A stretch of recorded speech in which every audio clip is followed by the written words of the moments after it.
Hello, my name's Sylvester McCoy. I played Doctor Who. Number 7.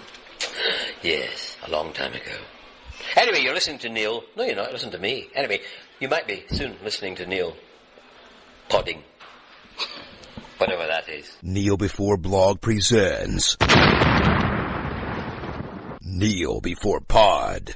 Hello, and welcome to another temporal episode of Neil Before Pod, the podcast that might be in hell but can't tell the difference.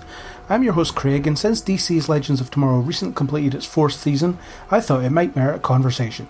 So, joining me on this magical time travel tour, try saying that 10 times fast, we've got Andrew. Hello there. I'm sorry if I made a mess outside, but the wave rider just wouldn't fit into the disabled parking space. That's always the way, isn't it? Bloody wave rider. Too large for its own good. Should have used the shrink ray. Oh, never even thought of that. Yeah, that's why I'm here. We also have Chris. He's Hello. Here. I can't afford a spaceship. I just use a time courier. I just use the time bus. Time bus. It never arrives. Literally never. And when it does, 2 arrive at once, causing multiple collisions in the timeline. And when it does, it was yesterday, and that's why I'm late. I don't know what I'm doing with this. Fine. Okay, right, before we get on to our featured topic, let's do our soon-to-be award-winning Neil Before Rise Again segment. It was award-winning in the previous podcast, now it's soon-to-be award-winning time travel. Eventually we'll find out what award it wins and how it wins it. Time travel. We're always out of time on this podcast. Okay, so, Andrew, do you want to give us a Neil Before? I will, and interestingly, my first Neil Before was something I was previously writing against, because this is about a TV series called Whiskey Cavalier, which is quite fun comedy, drama, espionage type thing, which was recently very unceremoniously cancelled after its first season. But a few days ago it got uncancelled, so it's now coming back again. And this makes me happy because I really enjoyed it. Oh, how did it get uncancelled? Did it get saved from the depths of hell with a deal with Satan or something? No, actually, I think just enough people made a noise about it online that ABC decided to bring it back again. Fair enough. Yeah, I've never even heard of this. It's what Long Con is doing at the moment, instead of being in The Walking Dead. Oh, okay. Spoilers for The Walking Dead, I assume. No, actually, Maggie's still alive in The Walking Dead. She's just not in it. Oh, I see. More spoilers for The Walking Dead, everyone. Does she go on holiday or something? I mean, she's just literally not there. Oh, and it's infrequently addressed. It's just, where's Maggie? She's over there. You just missed her. She told me to tell you that she's going to be back any minute. It's just having all these off-screen conversations with people. It's just, you won't believe that conversation I just had with Maggie. Here's what she said, all summarised. Cool. Well, I'm always happy to hear about a show that gets uncancelled. Fans deserve to have their shows uncancelled, so that's nice. That's good. Chris, have you heard of this? I've not, but I've scribbled it down on a post-it note to chase up later. Cool. You and your post-it notes. So, what are you kneeling before, Chris?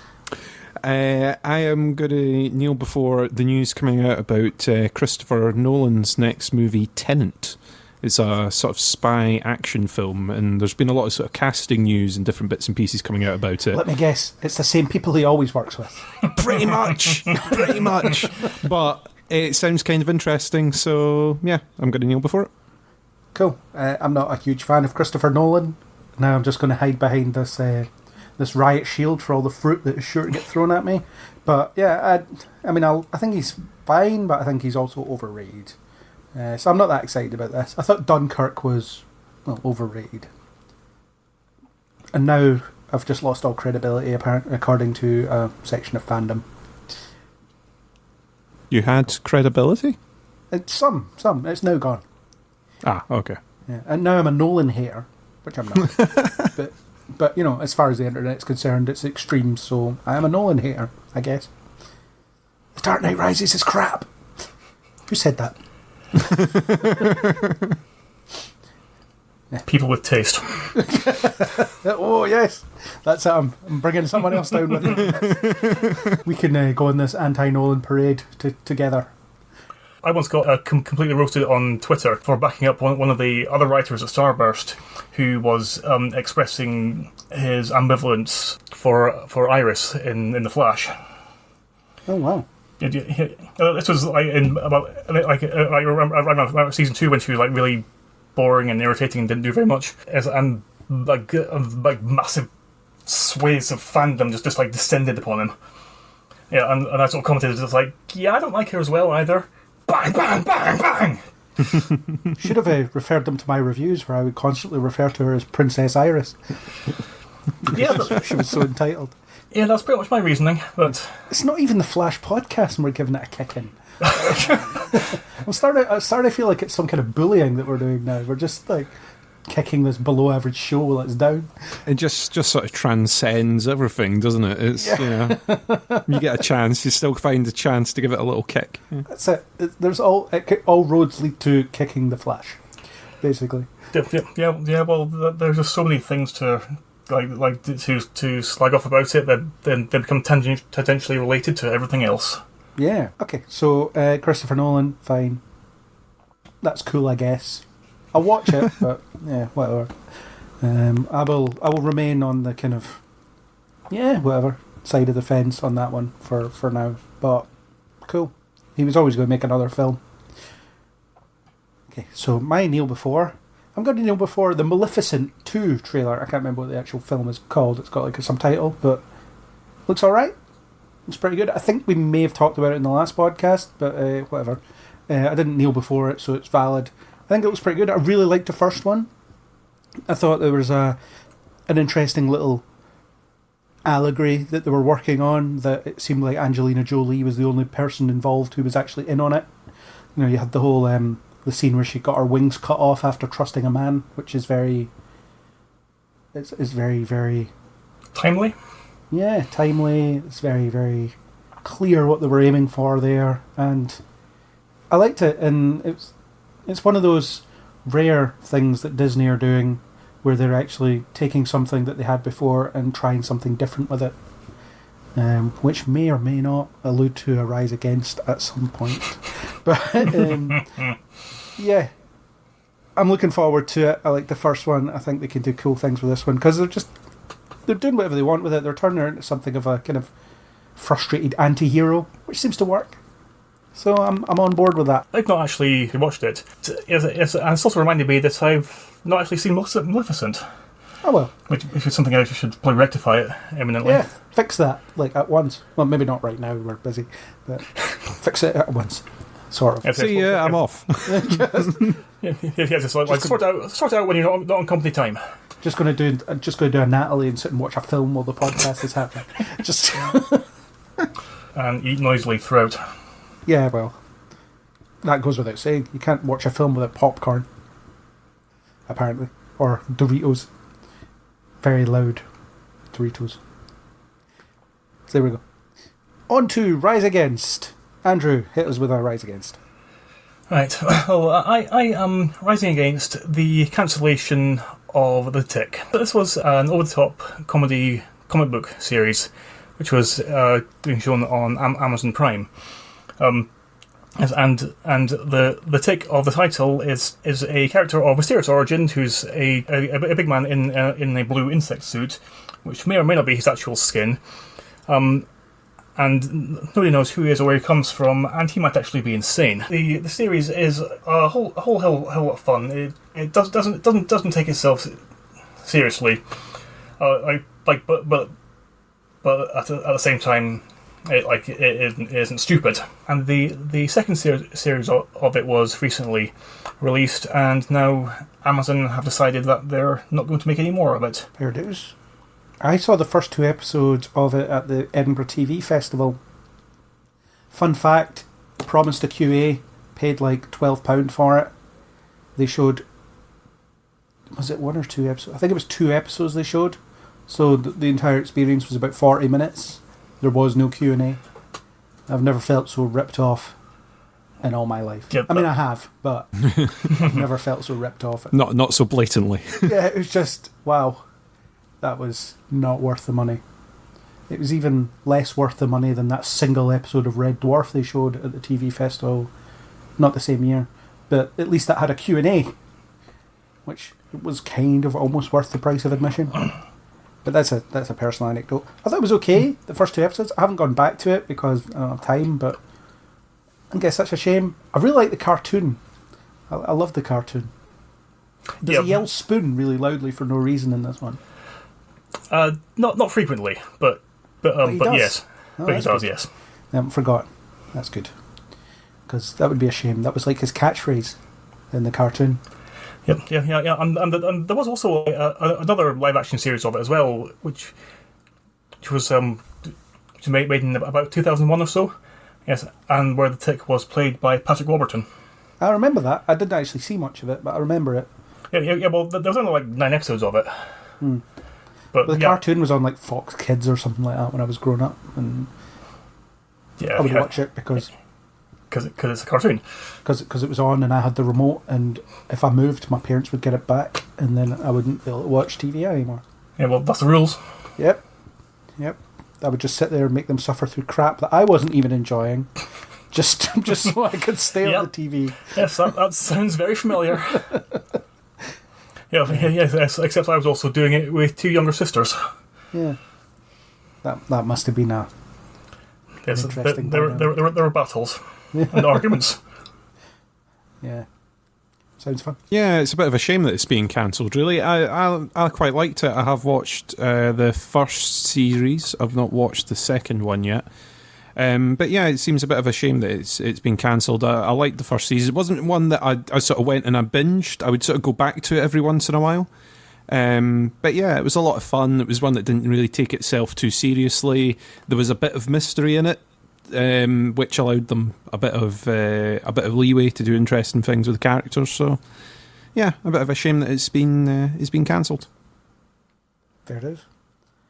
Okay, so what do you want to rise against? I am going to rise against unskippable pre-roll adverts and paid-for streaming platforms. Is there a specific culprit in mind? There's a couple of culprits that have started doing it now, and I am here to rebel against it. The protests start here, because this is not what streaming platforms were made for. We're already paying a subscription. Get your adverts off my screen. Let me watch my stuff. Thank you. Name and shame, or say a word that sounds like the actual... If I wanted TV immediately...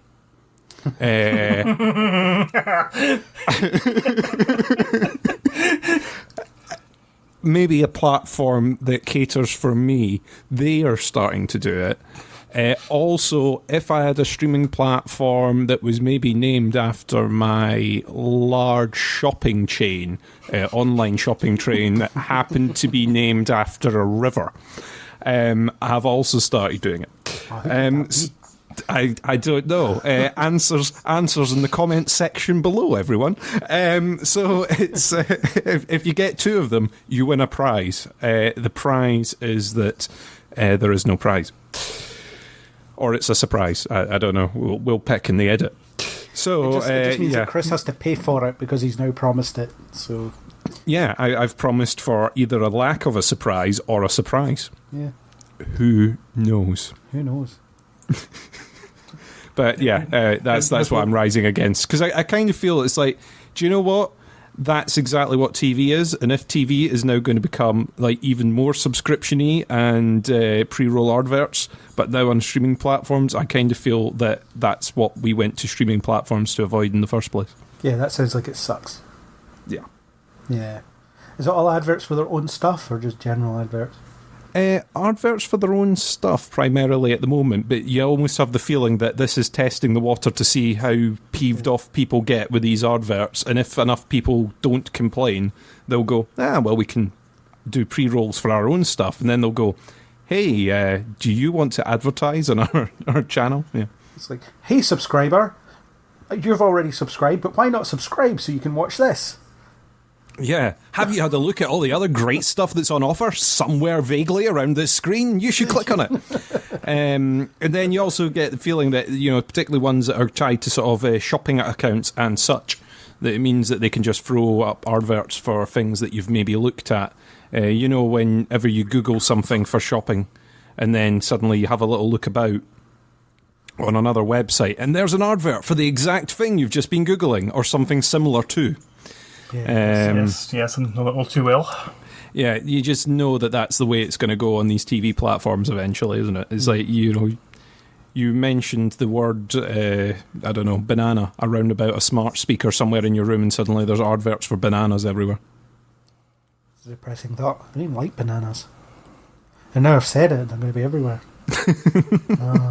My most surreal experience about this was I made a comment in a conversation on Facebook referencing large male appendages. Oh no. And for a while after that, I was bombarded with homoerotic adverts for sexy underwear. Wow. How did you know the difference? Because of the way that the models were posed with each other. And by their general look and demeanours. Normally gets adverts for non-sexy underwear. It was very, very business-like formal underpants up until that point, and then suddenly it all became kinky underpants. He just keeps talking about comfortable underwear until now, and now that's it. Doesn't know where to get his comfy underwear anymore. Yes, and suddenly just having multiple images of big muscular guy in skimpy briefs thrust in my face. Yeah. Those are the same pictures that I get. You're getting briefs thrusted into your face. I didn't know that was you. Yeah, well, everyone's got their own kinks. Not to judge me for it. Does it? I mean, it must feel like watching a CW show. If only I was segueing, but we still have one Rise Against left. Damn it! We almost need to re-edit and shuffle these about. Yeah, well, it wouldn't make any sense though. But never mind. We're the king of the crappy segues, so that's fine. So my Rise Against is one I alluded to earlier. It's going to be the live-action version of Aladdin. No. I hated it with a fiery passion. It's a charmless, passionless, uncreative piece of crap. Will Smith doesn't even try. He's just playing Hitch. He sings, which is unnerving. Very unnerving. This version of Jafar is one of the worst villains I've seen in quite some time. It's just, I don't understand why anybody would watch this when the cartoon exists. Because it's a much longer, much more terrible version of the cartoon. So why? I mean, you could spend an hour and 40 minutes, something like that, watching the cartoon and have a satisfying experience out of it. Or you could spend 2 hours watching this crap and then start questioning your life choices, which is what I did while I was watching it. It's terrible. Don't see it. It doesn't bode well for The Lion King, which I think the novelty will eventually wear off. That, oh my god, these lions look amazing. That novelty will wear off about 15 minutes in, and then I'll be like, oh, yeah, I'm just watching the same film. So, yeah. Except that they're photoreal animals, so you can't get them to express as well. Indeed. And, yeah, it's not live action, though. I don't care what anyone says. They should stop saying that. They should correct that right now. But, yes, hence my non-use of that phrase. Yeah. But, yeah, Aladdin, load of crap. Don't watch it. If you've already watched it, I'm sorry. I wasn't here to warn you sooner. I feel that we've been warning people since the initial trailers and news came out, because I think we've managed to rise against it. I think about 3 times in the run up for different purposes. It was like last week. I mean, it may not be published yet, but it definitely isn't published yet by the time I record this. But I was rising against the clip of the Prince Ali song as sung by Will Smith, and it's even much. It's just bad. Everything about it is just bad. Well, not everything. Naomi Scott, aka the Pink Power Ranger, as Jasmine, she's really good, but she's in a bad film, so that's a shame. She's knocking it out the park, and the park is rubbish. Was she not the yellow one? Nope, she was pink. Okay. Yeah, the yellow one, I can't remember her name. but it wasn't her. Yeah, she sings. She can sing, which is good. The guy playing Aladdin is okay, but he doesn't have a lot to work with. Will Smith is, he's Hitch. If you like Hitch, you probably think he's okay. I mean, I didn't mind Hitch, but I didn't want to see it again, especially not with a giant blue guy. Sometimes. He's not blue that often. That's another one. So yeah, Aladdin. Anyone else seen it? Just me? No, I've not seen it yet. No, I haven't yet. I'm not really rushing to see it, because for one thing, I've already seen it in the 90s. And yes, and also I've kind of gone off Guy Ritchie over the last few years, because he just becomes so self-indulgent. And and every new project he's a part of, I'm less and less interested in. Well, you can't really tell it's him that made this film. It isn't really. There's nothing really signature about his style. There are no gangsters for a start. Which is, I don't know, maybe that would have been something different. Who knows? So that's that. No one else has seen it. Nicely dodged. Don't bother. It's crap. Yeah. Okay, shall we move on to our featured topic, where we talk about Season 4 of Legends of Tomorrow? Yes, I think we shall, and we will. Cool. Shall we tell Gideon to activate the spoiler, whatever it is, the spoiler drive? I don't know. Shall we tell Gideon that there's going to be spoilers? Yes. We'll just do that up front, because there will be spoilers, and we can't be bothered with not pretending there isn't spoilers. So, Gideon, make it happen. Very well, Captain. So, format that we made work sort of last time. We're going to kneel before, rise against. 2 things each, since there's 3 of us. There was 2 of us last time, so it was 3 things each. But there's 3 of us now, so 2 things each. So we get the same amount of content. So, I'm going to give Andrew the first crack at it. Kneel before something. Okay. Well, I'm going to be kneeling before the first half of the series that I really enjoyed, with all of the monster hunting exploits. Because even though they all were largely standalone episodes, without too much of a through line, I just thought that they were just really, really good fun. And you could tell that the writers were really enjoying themselves, just coming up with the daftest ideas that they could think of, like hunting a unicorn at Woodstock, and like a fairy godmother during the Salem witch trials, and accidentally writing a giant monster into existence and inspiring the director of Godzilla in the process. Yeah, just lots of things like that were. That's why we're just really enjoyable, and where all the team all had a part to play in different ways. They were all just everything that I've come to really enjoy about Legends. And while the series was like that, it was like some of the most important kind of appointment viewing at the time. Yeah, first half of the season was good fun. I really like when you have John Constantine kicking about, because he's your magical expert, and it was whenever he would turn up and you saw the fairy godmother, and he was like, what the hell is this? I've never seen this before. I mean, he eventually finds out that the rules are the same, it's just the legends are encountering more ridiculous stuff than he's ever encountered before, and he's, John Constantine's this kind of dark, conflicted figure fighting all these horrible, evil demons, and then suddenly he's fighting a fairy godmother. It's just his reaction. He's just like, what have you guys got me sucked into here? What is this? Why are we dealing with this? He's got to be a summer holiday camp leader and stuff like that. Yeah, it's situations that you wouldn't expect that character to be thrown into. And yeah, I agree. That initial beginning to the season with sort of all the different monsters and where they found them was brilliant. The sort of monster hunter-gatherer stuff. Yeah, well, the camp counselor thing was actually like a masterstroke of character work. If you think about like the kind of roles that these people were put into, it's like John Constantine's torn up over the fact that he damned a child to hell, so he gets to kind of make up for that by helping kids. Ava's never had a childhood, so she gets to have a childhood. Ray is a child, so he's right at home, and so on. It's just. And they even did that, like with you were talking about the monster that they willed into existence through writing, and it's like about Mic's insecurities about his ability as a writer, and it's one of those, it's something that every writer has suffered at one point, that am I any good problem.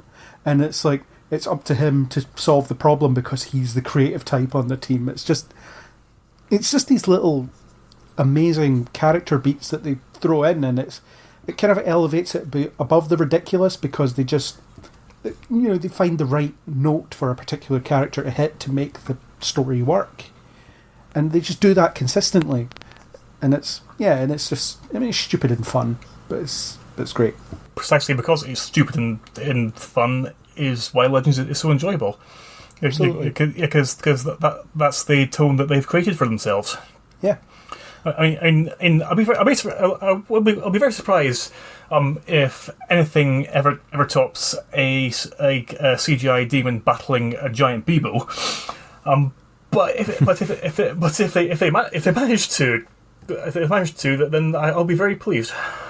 Yeah, that was a notable highlight, it has to be said. Yeah. Okay, so anything else on that one, or shall we move on? I think we're fine. Cool. Okay, Chris, give us a rise. Be the crap in the crap sandwich. I was going to say the crap in the crap sandwich. Excellent. Wouldn't a good part of a crap sandwich be the bread? Because crap is disgusting. Okay. Yeah, it's the feedback tool. It's I'm not going to say the word because then I'd have to bleep it out.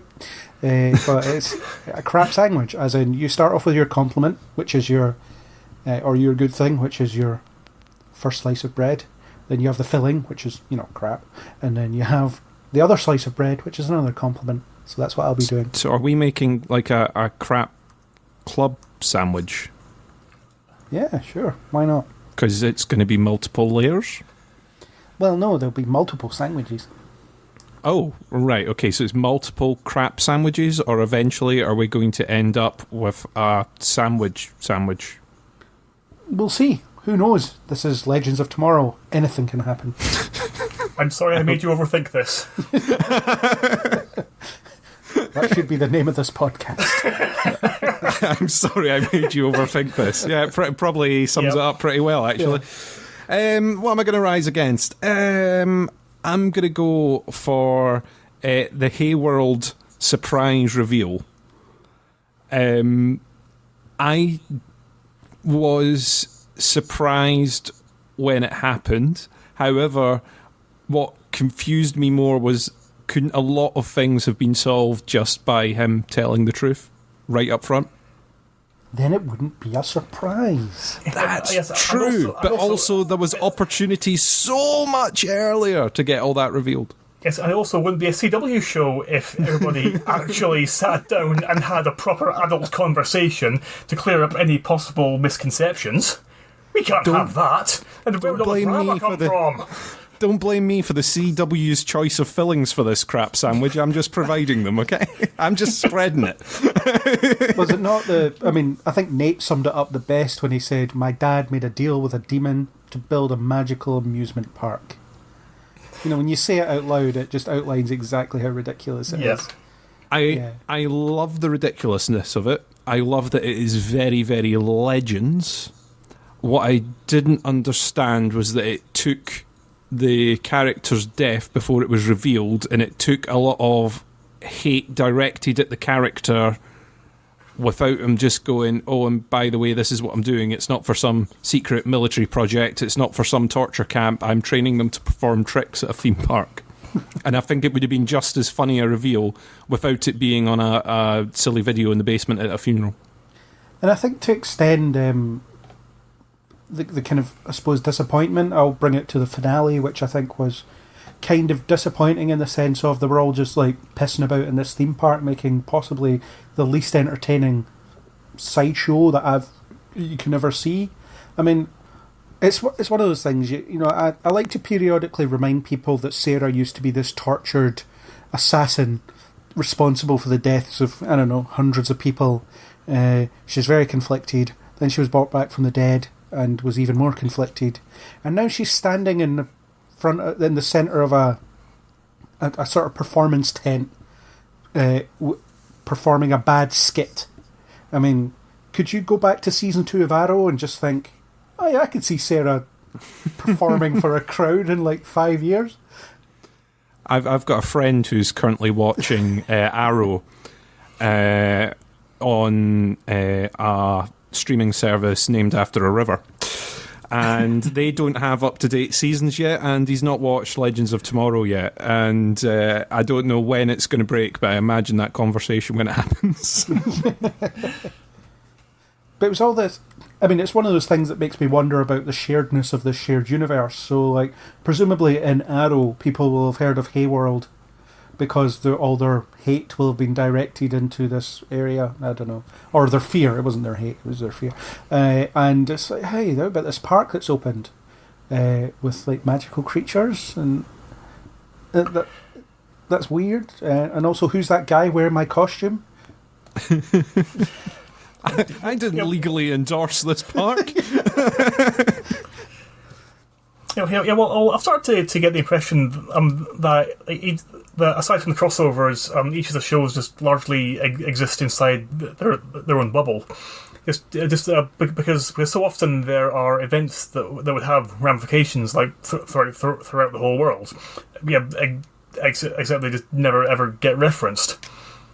And I think at some point they just decided that it would be too complicated to try to maintain constant continuity, and they just sort of screw it. Like just like do what we want, and we'll figure out how it affects it later. I think Legends got away with it for a while because a lot of what they were doing was either happening in the past or the future. I think the problem with this season, with tying Legends in, is it's all happening, or a lot of the action is happening in the present day. Yeah. So the reveal of monsters and Ray Palmer's app and all this sort of stuff all happens in the same universe as the rest of the shows going on. None of that's unwritten or taken out by the end of this. Normally with Legends, either there's, something that changes the timeline back to what it was, or it's all happened so long ago that it's now legend, in inverted commas. So with this, I was a little bit... Yeah, it seems like the kind of thing that would have an impact, finding out that, oh, by the way, all throughout the world are these magical creatures that have been deposited off. So you've now got the metas, and you've now got the magical creatures to be scared of. Yeah, and I was watching the finale like the other day in prep for this, and it felt like a bit of a mess to me.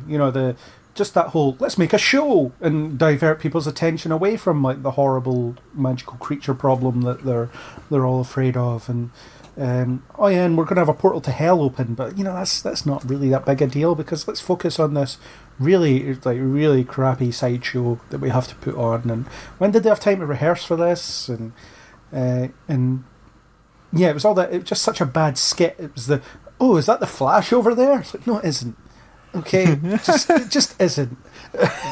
You think they rehearsed? You're cute. You're just embarrassing yourselves. Just stop it. So it's one of those things where it's like, okay, this is ridiculous, but it's not ridiculous in the way that I'm having fun. It's ridiculous in the way that I'm like, how is this happening? It makes you cringe. Yeah, it was very cringy. Yeah, and the magical theme park thing. I think it was just a bad idea in general, and I think the resolution of that idea was bad. I mean, is Hayworld now going to keep existing? Is Arrow's disappearing, but in the Flash is Ralph saying, "Hey, I'm just back from Hayworld, guys. I had a great time." Oh, please. I mean, you've also got to think of all the poor builders that were just put out of business by writing it into existence. Yeah. He's pal the builder that was there sort of working really, really hard on putting it into reality, and that's his contract just been finished. Terminated early because the park already exists. Yeah, it's a shame. Yeah, it's like all those poor builders all put out of business. It's, I don't know. It was, for me, it was, okay, it's a bit of a funny bit, but the way it was delivered wasn't quite right, and in the finale... I know we're kind of skipping ahead quite a bit, but in the finale it was kind of disappointing to me.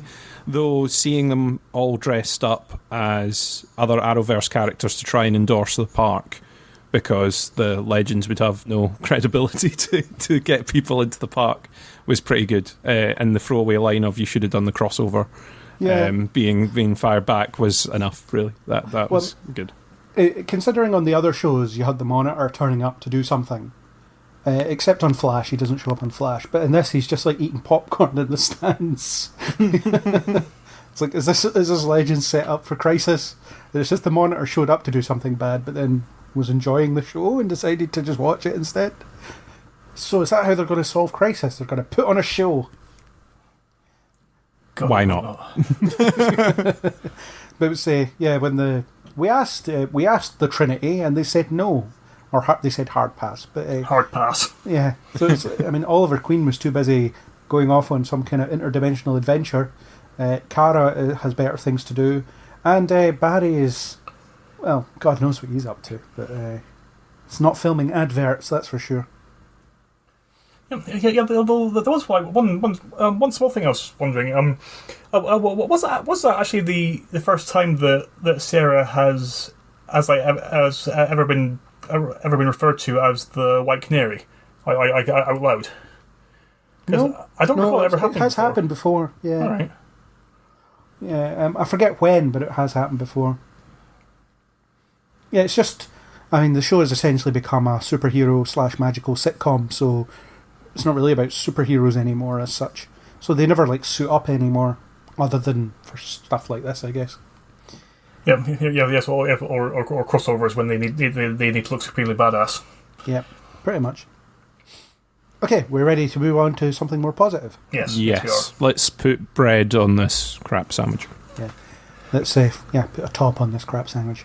I'm just going to go straight in with this.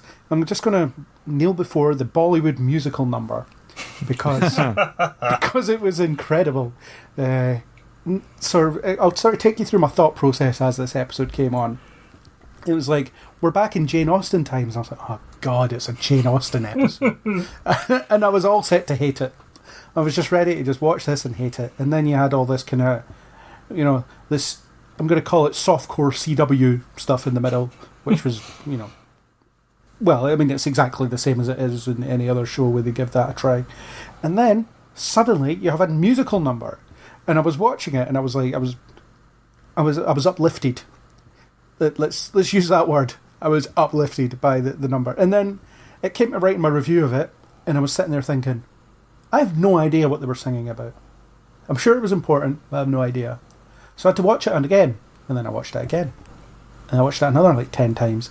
But I really liked how it tied into Zari's arc of like being very closed off, not wanting to start relationships with people because she essentially thinks that everybody's going to die and she's going to lose everybody, so she kind of sticks to herself, keeps to the I'm the only person I can trust kind of thing.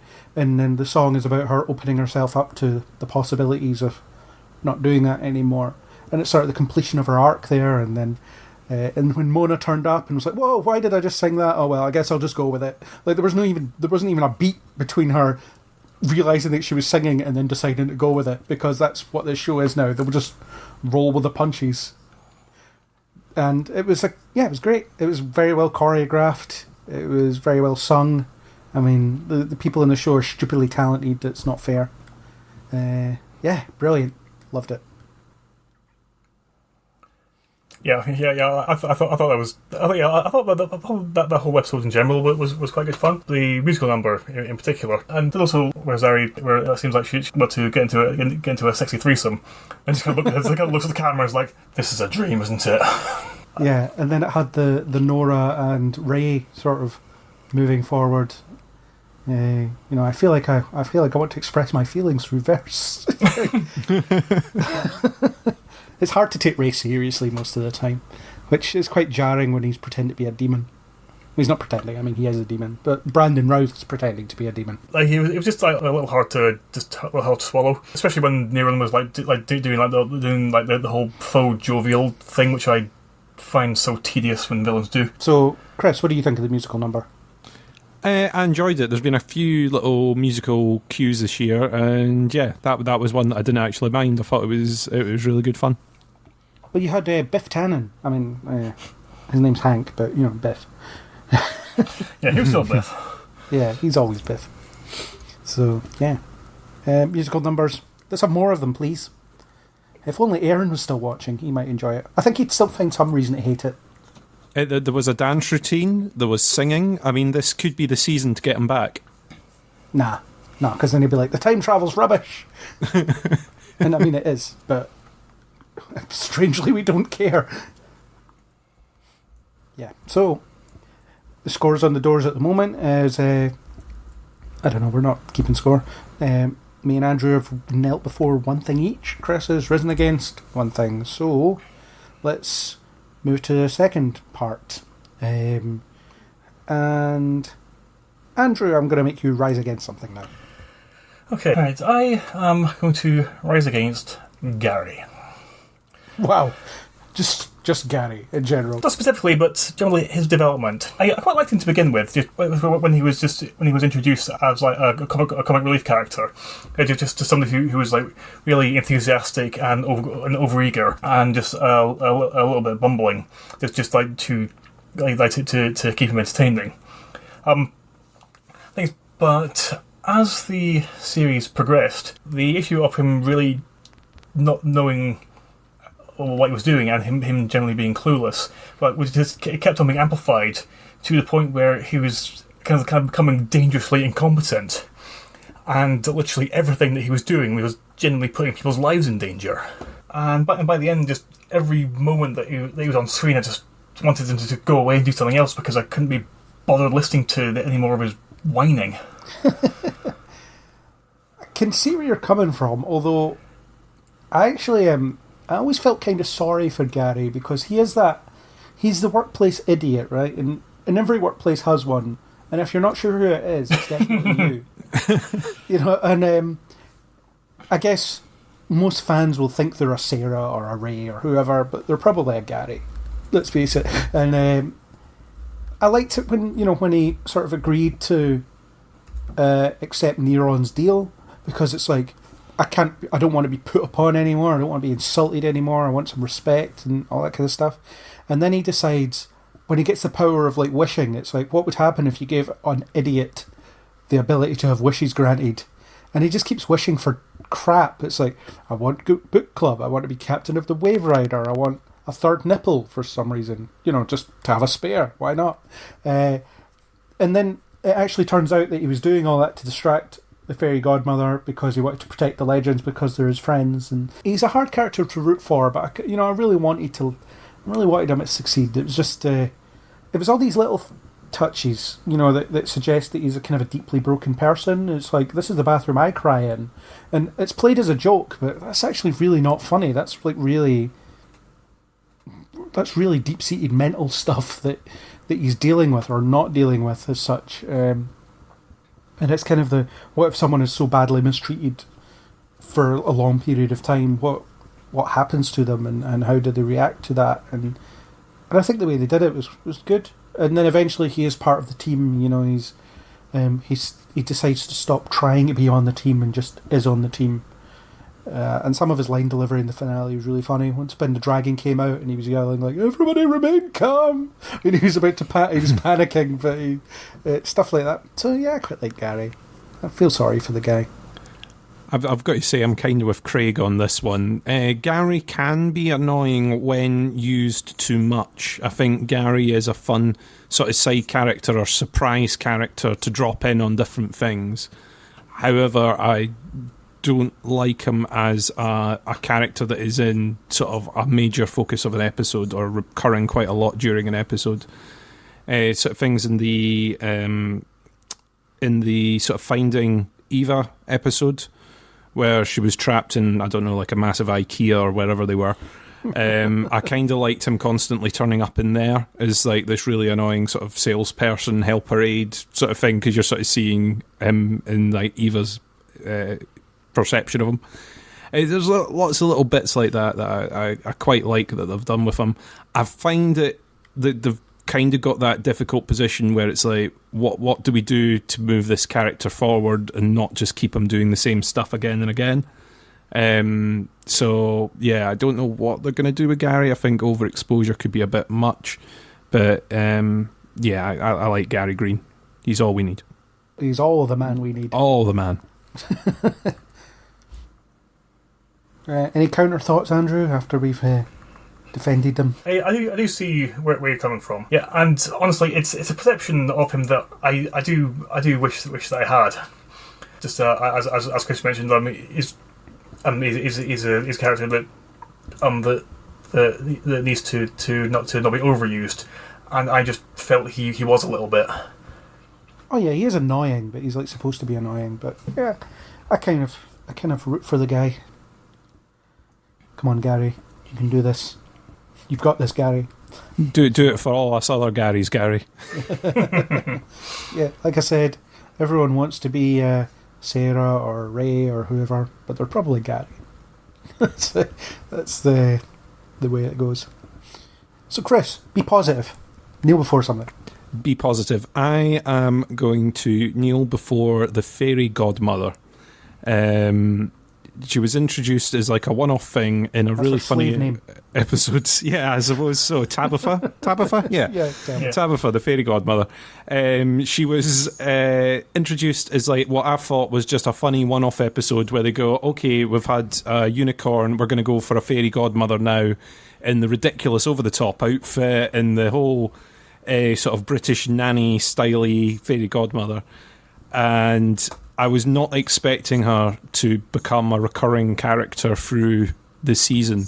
Even like little silly cameo things where she turns up in one of the alternate timelines that Constantine creates as like a sidekick to Mick robbing banks. Just silly starts quote. Exactly.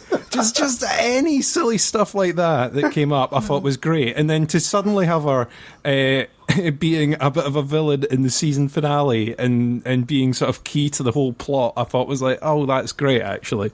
It was one of those little plants through the series that I liked, and it's something that they've actually been quite good at this season, is that even the stuff that seemed very inconsequential in the beginning of the season, where it was like, oh, it's a monster a week thing, all kind of tied together towards the end as either useful bits for the plot or characters that were going to come up again later. Well, she was the best villain the show had. Oh yeah, this season for sure. Jane Carr was excellent. I love the way she was kind of grandmotherly in the way that she portrayed herself, and the way she tricked Nora into taking her powers was really good.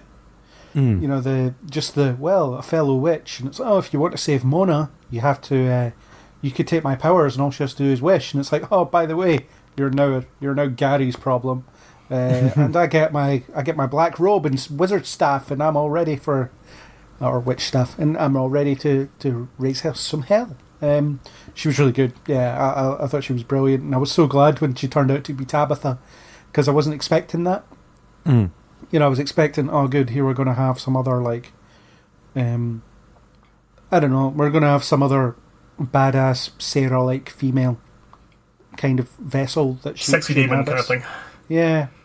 So, I'm glad they didn't go with that, because it was ridiculous enough. And then they made something really great out of it when her real identity was revealed as well. So that was good. Yeah. Nice work, Legends. Other shows, take note on your villains, namely Flash. Just give it another kick.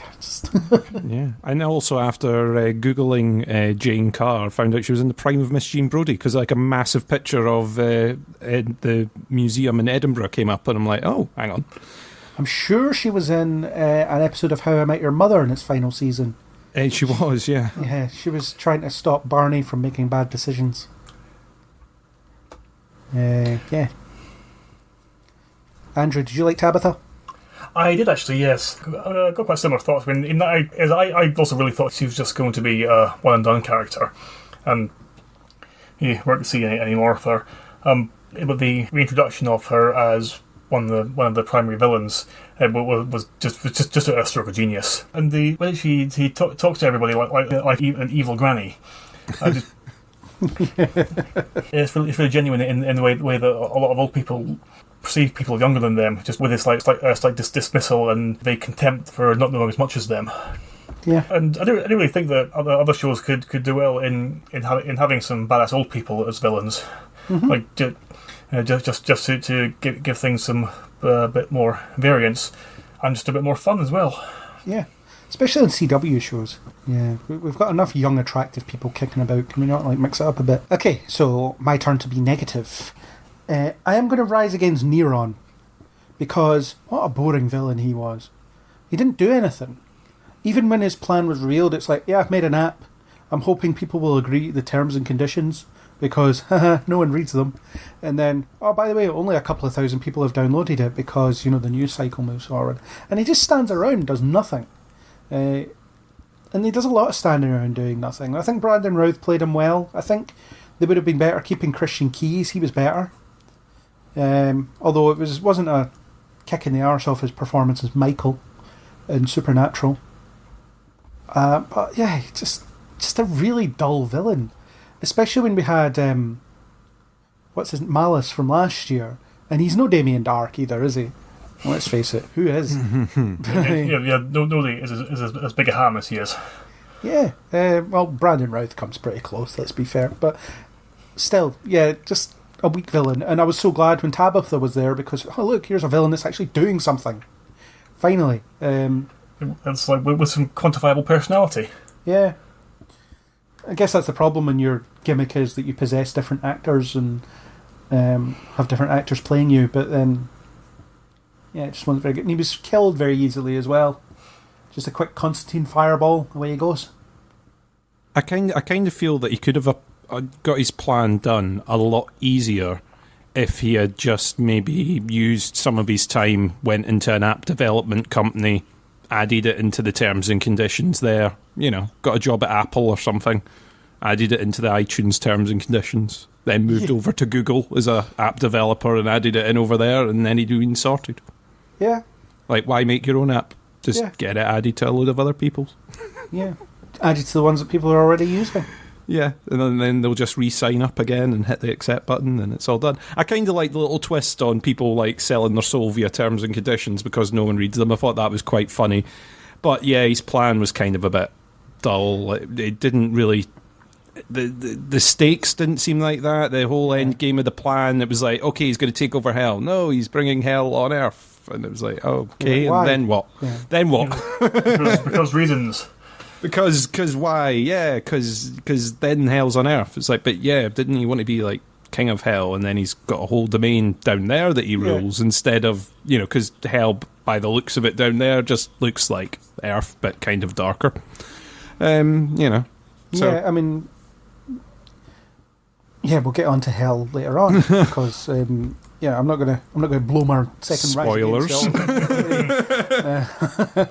But yeah, it's just. I don't know. I don't have anything to say about Neron. He's not that great. He's just very ineffectual. I think I referred to him in reviews. Just whatever. Yeah, it wasn't anything, like you say, it wasn't anything about the performance. It was just like his plan, the implementation stuff just seemed a bit rubbish in comparison to ones that they've had in the past and sort of bigger finales as well. Yeah. That's about it. Andrew, unless you have anything else, do you want to give us another Neil?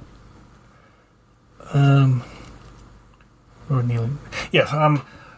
Okay. So I'm going to be kneeling before the introduction of Charlie. I was a little bit concerned when there were reports that Maisie Richardson Sellers was still going to be a part of the show. So in spite of Amaya being written out in a way that would preclude her continued involvement. I felt that bringing her back as a character would have completely undermined the ending of season 3. So them finding a way to bring the actor back, but as a different character, was done really really well. I also really like Charlie as a character. I think she's a great addition to the team. It's just because she's somebody who just like doesn't have any kind of filter. She just like always says exactly what she's thinking. Even when she knows it's going to annoy people, or if it's something that they don't want to hear. And I think that having that kind of character around really adds to the dynamic of the show. Yeah, and her growth was really good as well. I really like how she slowly became part of the team until by the end she sacrificed her freedom to save Mona. And yeah, it was great. Maisie Richardson Sellers probably loved the fact that she didn't have to put on a voice anymore. You know, she could just use her native accent. And I especially loved the scenes where she had to pretend to be a Maya. They were really good. You know, how her accent, she couldn't get it quite right and stuff. It's like, so your job here, Maisie, is what I presume the directors always call her. Or Miss Richardson Sellers. Yeah, why not? Your job here is to play a Maya, but badly. And then she's like, okay. And then she does it. And, you know, there's a couple of scenes where she's talking to John. There's the one where she's infiltrating the sirens of space-time. Yeah, I like Charlie. And hopefully she'll stick around. I imagine she will.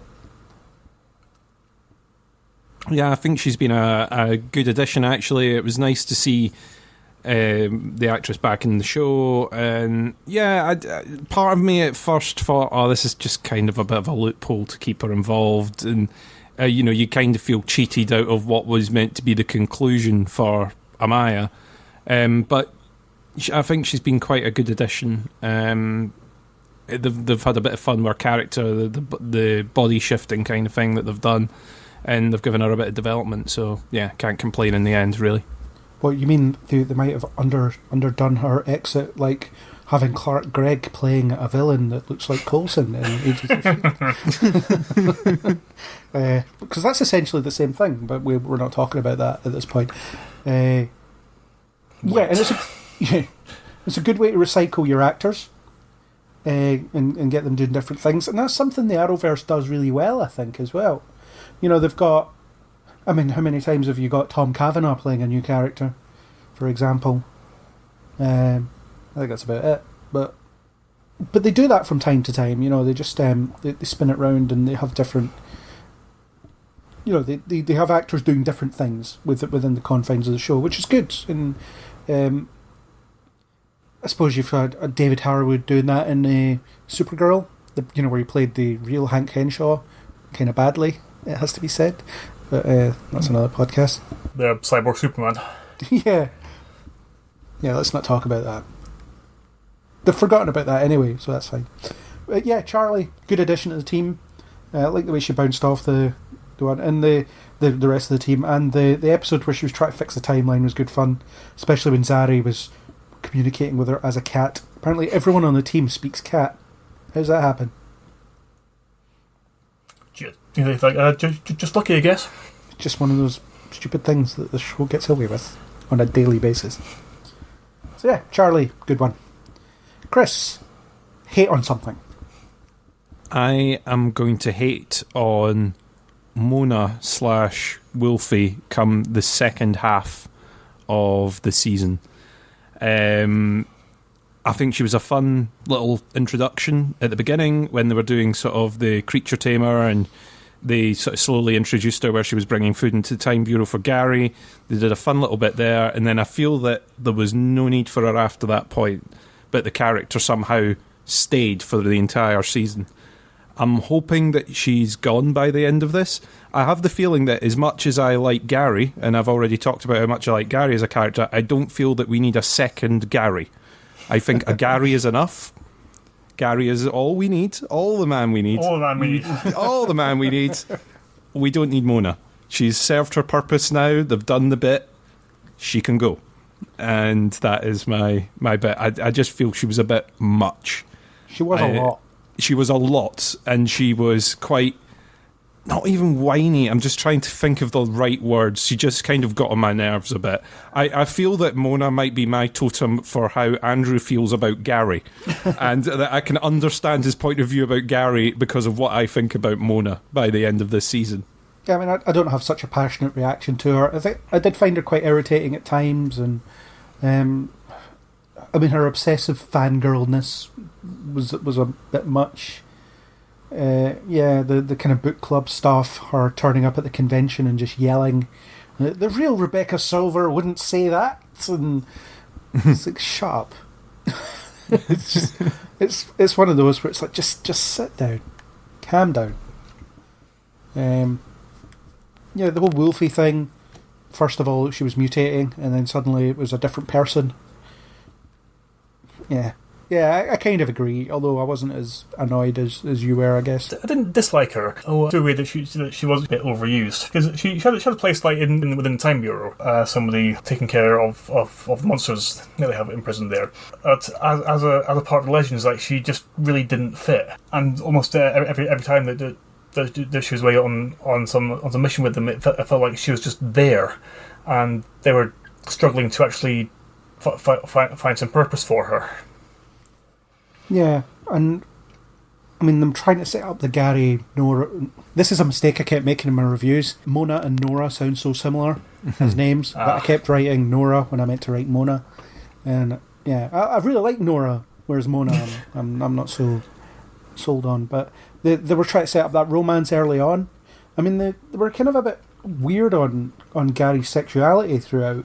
You know, sometimes... Because they tried to establish that he was gay, like, fairly early on.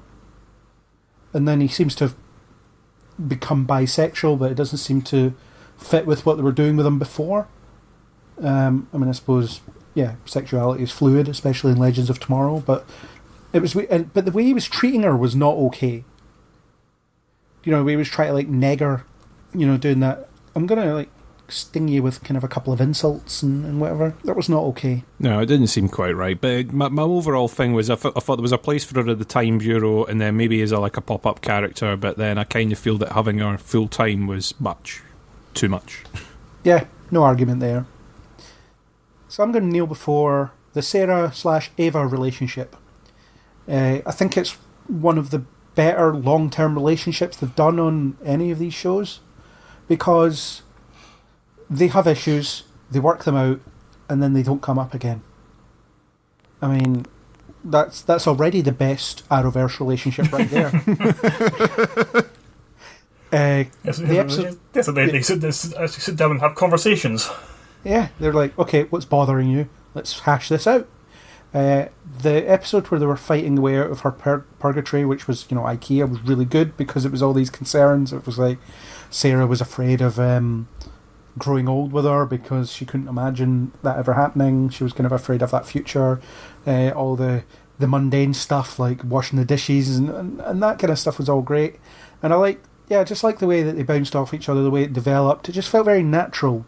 And it's highly unlike a lot of other Arrowverse relationships because they weren't codependent. So you would have entire episodes where they wouldn't see each other. And even in the episodes that they were together, they weren't really flaunting their perfect love in your face. You know, looking at you, Barry and Iris. It's like, stop reminding us that you're married. We don't care.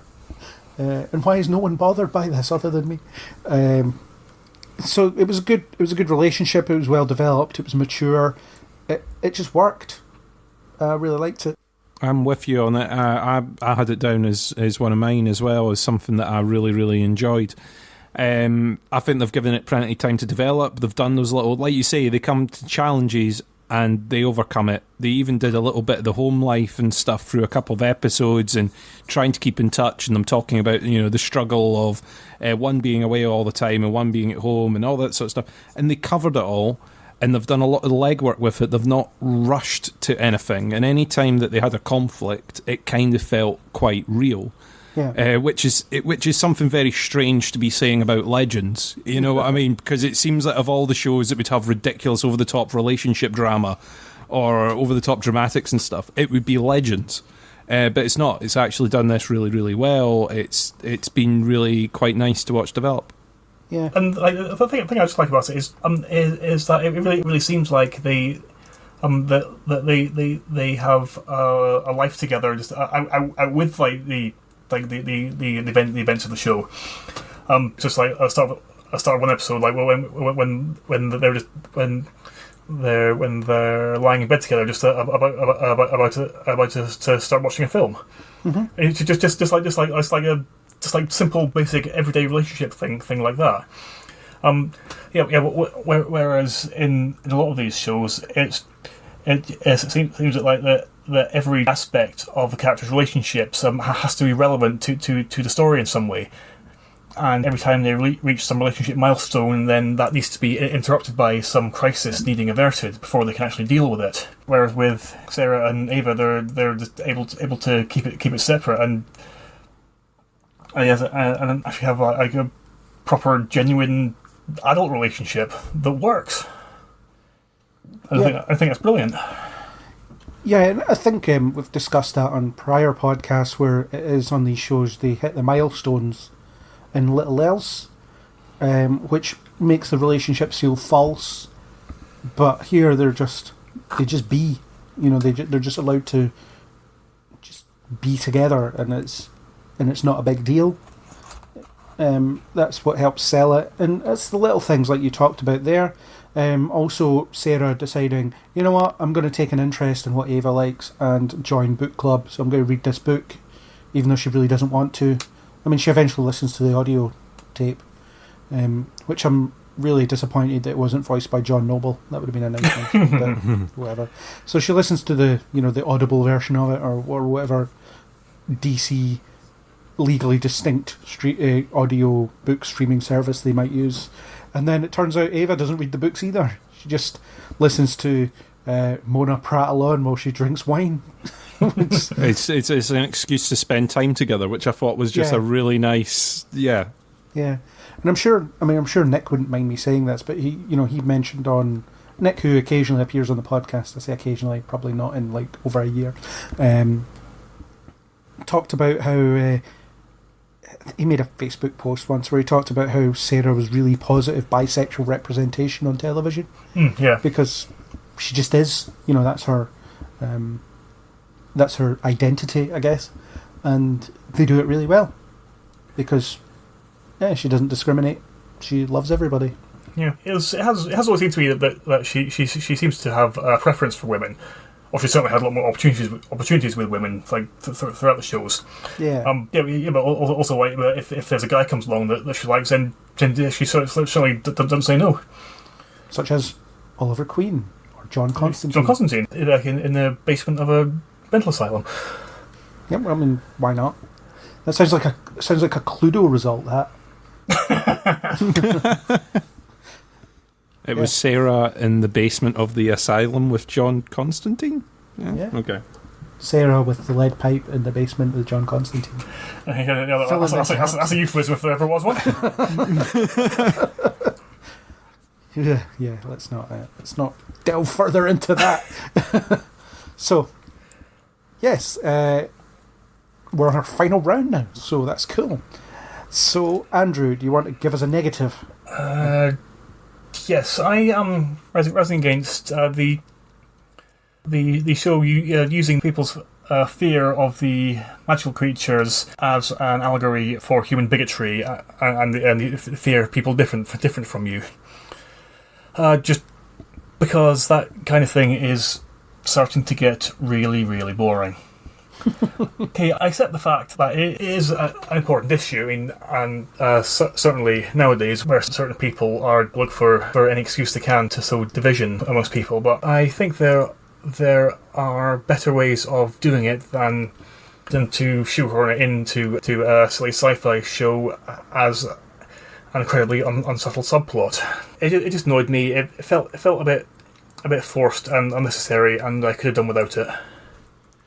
It also comes too late as well, because the public don't get exposed to them until like the second last episode, and then, well, they're afraid of a werewolf, which is fairly self-evident, I guess.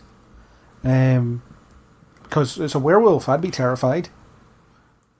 Yeah, it was poorly thought out, and it was weird that you had the big sing-along at the end to bring Nate back to life using love. That was a bit strange. It reminded me of those pantomimes of Peter Pan. At the point when Tinkerbell dies and the kids have to bring her back to life by cheering. I think that's what they were going for, though, wasn't it? Did they not even make a specific reference to Peter Pan in there somewhere? Possibly. Maybe I dreamt that. Yeah, but... It was something about who wants to grow old or whatever else. Yeah. Oh yeah, I don't think I picked up on that. Yeah, that's a good one. I wasn't a huge fan of all that either. I mean, the finale I've already talked about as being somewhat disappointing, and it undercuts some of the heavier stuff, because I think the real stakes in that episode was the fact that Zari's future was changing, which is what she thought she wanted. Turns out she doesn't.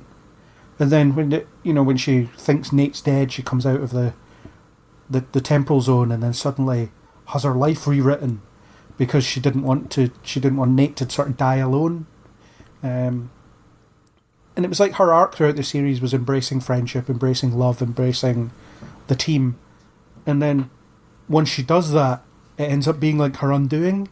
That was like, but again, you get this undercut by, we should love these monsters because they're going to perform for us. Yeah, because we can come on, dance monkey dance. Yeah. Weird. But the Zari stuff was great. I get where you're coming from, because it's very similar in themes, kind of, to another show that we're going to talk about. That has very much laid into sort of a similar path, but laid the groundwork at least way at the beginning of the season and through other seasons. Whereas with this, it was kind of like, there was a press conference and a werewolf attacked people at the press conference, so now everyone is convinced that there are monsters everywhere, even if there are none particularly close to them. And that seemed a bit weird to me. It seemed a bit rushed as a thing, and maybe that should have been stoked a lot further through it.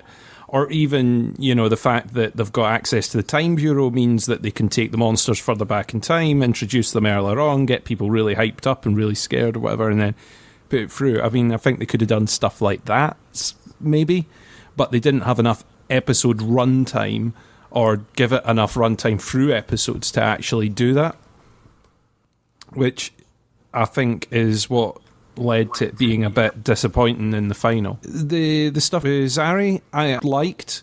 It seemed quite consistent in the way that it came through. The fact that she just sort of suddenly got switched and no one knew that she had been switched either, I thought was quite a surprising thing. I know that might not particularly tie in with how time travel works in the other shows, or maybe it does, I'm not too sure.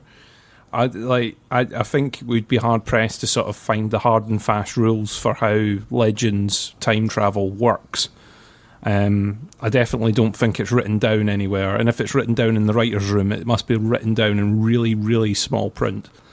But I kind of liked what they swapped around with. Whether that will stick in the upcoming season, I don't know, or if it will be one of those things where people are getting sort of weird mixed up memories and they suddenly work out what's wrong and there'll be a noble sacrifice maybe, or I don't know. We will see. Or you just give us another Zari. Yeah, well, that's it. There is a Zari, presumably still. I wasn't too sure about the conclusion they came to, going, okay, you change this one incident and it turns out that her future timeline didn't exist because, well, if you let people like monsters and introduce this theme park, then it turns out that people won't be scared of metas, so won't have the bleak future that's there. So Argus won't turn into a occupying military force and kill all the Muslims. Yeah. I mean the sort of the ramifications of this one night in a theme park that a few people will have witnessed, but wasn't really that many in comparison to the amount of people who will have seen the news footage already of monsters do exist. I guess the continued existence of the theme park is what does it. Yeah, I suppose so. But yeah, I don't know. I didn't quite buy it. Does this mean the Dark Arrow future doesn't happen now as well? Well, that's the thing. I mean, you've talked about, and I've talked about it, is it feels like those two timelines were in a sort of similar universe where, Zari's got there's a dark future there's a dark future in Arrow, and it seems quite bleak. Whereas this now goes, oh no, actually that was all resolved by a sing-song with monsters in a tent. And now that didn't happen.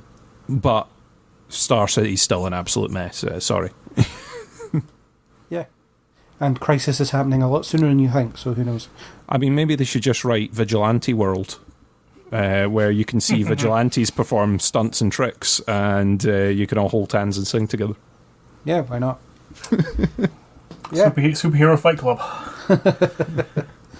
Yeah, well, they've already done that as a kind of short thing. Yeah, that's what I was referencing. Yeah. Ah. Oh, That's what I thought you were rather referencing. obliquely. Yeah. Okay, Chris, your final positive thing. We're going to end on a negative with me, but cool. Such as the cookie crumbles.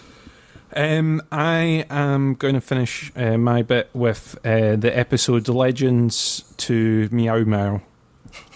Which was the multiple timelines colliding episodes of all the different alternate possible futures for the Wave Rider and the crew. I loved it a lot. They just seemed to have a lot of fun with it, and all the random. I could have watched a couple of episodes of that, but it was just a lot of fun to watch. I know it wasn't one that drove the plot miles and miles into the future and stuff, but it was just like an enjoyable watch, especially when there's been episodes of other shows that have been a bit dull or a bit boring. That one just completely cheered me up. How does Gideon get a body, though? It's a good point, well made. Well, it's a good point, but then once you see it, do we care? No, not really. But I kind of did, I suppose. Yeah, it was a fun episode. It had some really good stuff in there with John and what's his name? Des. You know, him like getting to the point where he was like, no, that sacrifice was necessary. There was no other way it could have happened, etc. It was a really nice little relationship thing that they did. And it was hilarious when they said they were bringing John Constantine into Legends of Tomorrow, and they said John Constantine's going to be a chain smoking bisexual, and it's like, all right, so it's John Constantine then. Exactly. Like, he's also going to do magic. Yeah. Well, hopefully.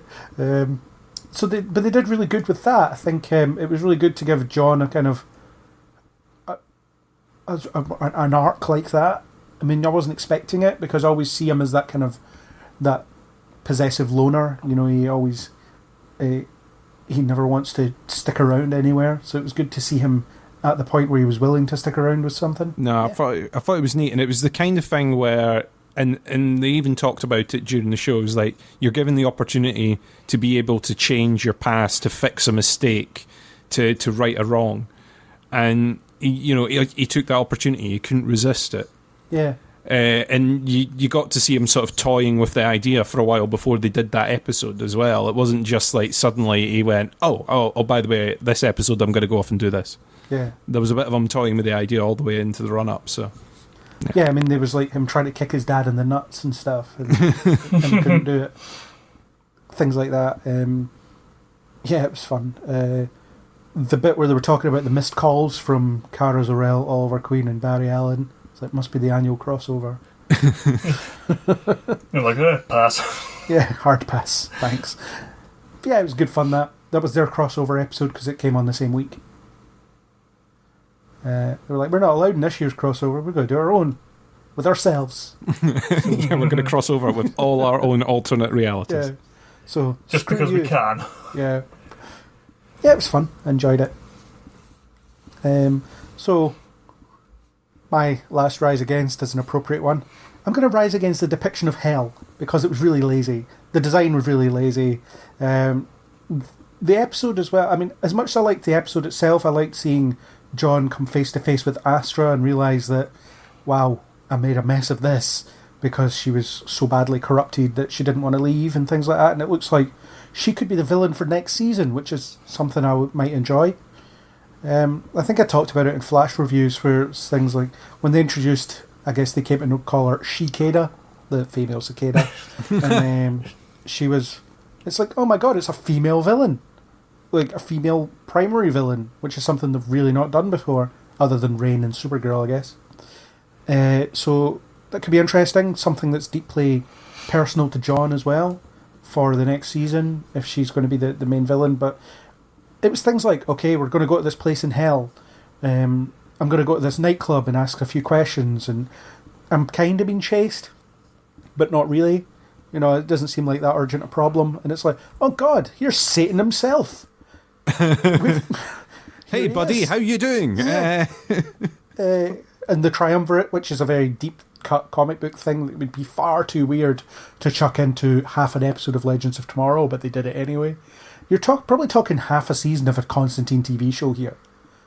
You know, the half of the season where he's stuck in hell and has to get out. But it was, yeah, I enjoyed parts of it, but I think it was too much, and it was very kind of low budget television design work. You know, we'll just take an existing set dumpster and we'll light it dimly, and we'll have our weird After Effects skyline in the back that makes it look like it's hellish. It didn't seem that bad, which I know just isn't coming over right, but it's like worse places. Yeah.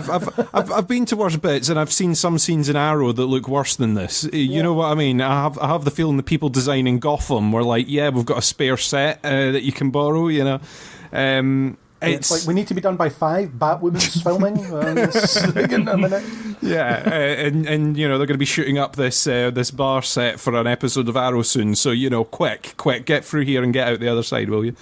Yeah, it just seemed a bit rubbish, in the fact that, like you say, it's like one of these things that would be half a season of a Constantine thing trying to get out of hell needs to be done in Legends within like half an episode, a quarter of an episode's worth of time, and the solution is that a fairy godmother can pull you out of hell. I don't know. It just seems like a really.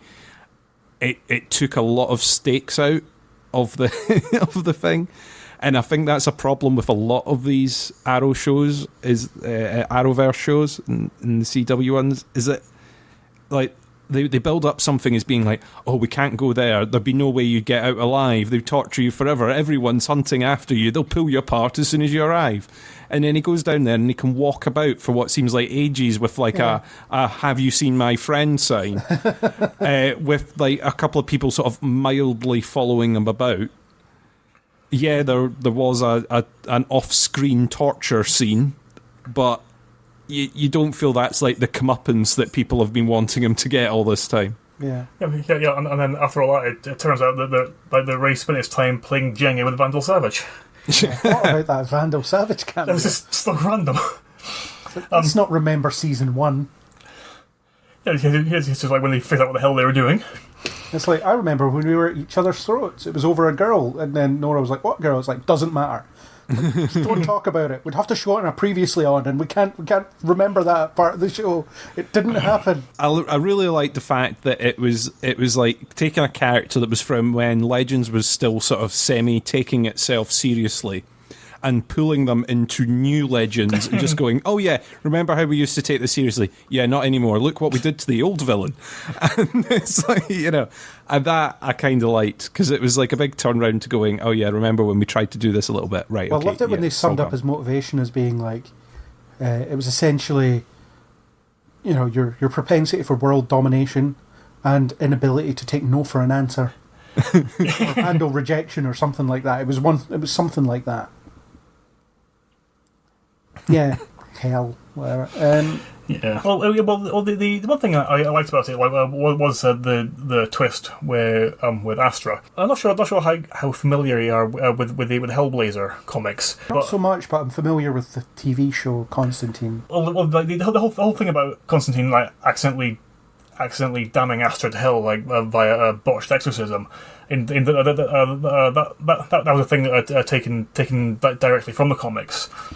And it is something that does haunt him as one of his life's major failures. And the show's decision to expand on that and turn her like not only like into an actual character and not just a nebulous part of someone's backstory, but then also show the consequences of Constantine's failure in such detail of what our time in hell has done to her was a really good idea, and I really hope that they do more with it down the line.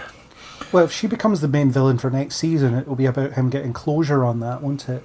So it'll let him move on to some degree. Although it would still be kind of his responsibility because he, made an arse of it. But but with regards to the depiction of hell itself, then I agree. It was just a bit meh. Because it basically it didn't look like much worse than Lethal on a Saturday night. Oh, yeah. Although it is slightly better than the Lucifer version, where it's just a series of doors in a grey hallway. Or that episode of Supernatural where Crowley basically turned it into the DMV. I mean, that was good. That's a question. Just everyone's in line. Everyone hates being in line. That's it. Yeah. So efficiency. Yeah, it's fine. Cool. So I don't think there's much we can do to predict what will happen next season, other than Astra. She's freeing some of the worst people in history, which could be fun. Although it kind of very much looked like at the end it's like more of the same, and they think that Zari's brother is on the team now, and that's it. Well, I did see a report about the possibility of Talia Ash continuing to be involved in the show. Though I got distracted by something and I forgot to actually read the details of it. Well, I mean, I would think she would be. I think they can introduce a version of her that's clearly must still be alive. It would be a shame to lose her because I think she's such a good character, and I mean, do we really need another bloke on the team? I suppose. Yeah. Yeah. And I was kind of hoping Nate would die because he still annoys me. I thought that was going to be one of your rises against that Nate's not dead. It survived. It was on the list. I'm not going to lie. Yes, he was dead, and I was so glad. Yes, and then he brought it back. Damn them. Yeah. The crushing surprise of Nate's revival. I mean, it's good for Nick Zeno, I guess. He gets to stay in a job, but can they not just? I don't know. Maybe it is just him that annoys me. Who knows? Sorry, Nick Zeno, if you're listening. He's not listening. He's too busy thinking of other ways he can be annoying in next season. Yeah, so Astra the villain, possibly Zari coming back in some way. History's worst monsters. We're going to have the Hitler episode. That's going to happen. Yeah, I mean, there was quite a good list on all the different coins that were in there. Yeah. And then presumably you may still have, I don't know, like Damien Savage. Dark? Yeah, it was like Damien Dark or Savage or I don't know, whoever else Malcolm might be Merlin? down there. Yeah, why not? Yeah, he Are we could be just going to have the Merlin. Legion of Doom again from season 2? That'd be great. Hitler's Okay. on the team. It would be the Legion of Doom, but like have the rotating historical villains. Yeah, like they try out actually one and they kinda go, wanna see "No, that you don't fit in, mate. You go back." Okay, who else are we gonna have? Yeah. Yeah. Obviously, there'll be some tie into Crisis. Who knows what it'll be, but they'll be involved, of course. And once they start bringing in all these historical villains, then it'll be interesting to see just how many actors from Spartacus that they bring in to play them. Because I would love that so much. Yeah, I mean, and it is a major recurring thing on these CW superhero shows. Mm-hmm. Yes, thanks for that. It's been about half a dozen so far. Yeah, in various roles, yeah. We shall see. So, on that note, we should return back to our own timelines and try not to speak of what happened here. We'll put the monsters back in the box and whatever other metaphors I can think of. So, Chris, thank you for being here on this fine vessel. Thank you for having me on your fine vessel, and thank you for the sandwiches. Yeah, they don't taste so good, but, yeah. Hey, free food. Don't knock free food. Don't knock free food, yeah. Andrew, thank you for being here on this vessel. Oh crap! I'm going to have to run. I'm getting a parking ticket. I forgot to put my blue badge out. You forgot to do that thing that you do in a specific car park and rotate the Wave Rider around after 3 hours. Although you could just go back in time 3 hours and just start again. No, because then you would cross over with yourself. Time travel. What are the rules this week? I can't get parked. There's too many Wave Riders. Yeah. And I'm going to I'm going to finish my whiteboard on the rules of time travel in the Arrowverse. I expect to be done sometime between now and the end of my life. There's your recurring hell. So, that was our discussion on DC's Legends of Tomorrow Season 4. Special thanks to YouTubers DAGMA and Niall Stenson for the supplied music. If you enjoyed what you heard, then don't forget to hit that subscribe button on iTunes, YouTube, Spotify, or any major podcasting app. iTunes users, please do leave a star rating and comment. If you want to talk to us about Legends of Tomorrow, the Arrowverse, or anything else, then hit us up on Facebook or Twitter under Kneel Before Blog, or leave a comment on kneelbeforeblog.co.uk. As always, we hope you'll join us on the next Kneel Before Pod.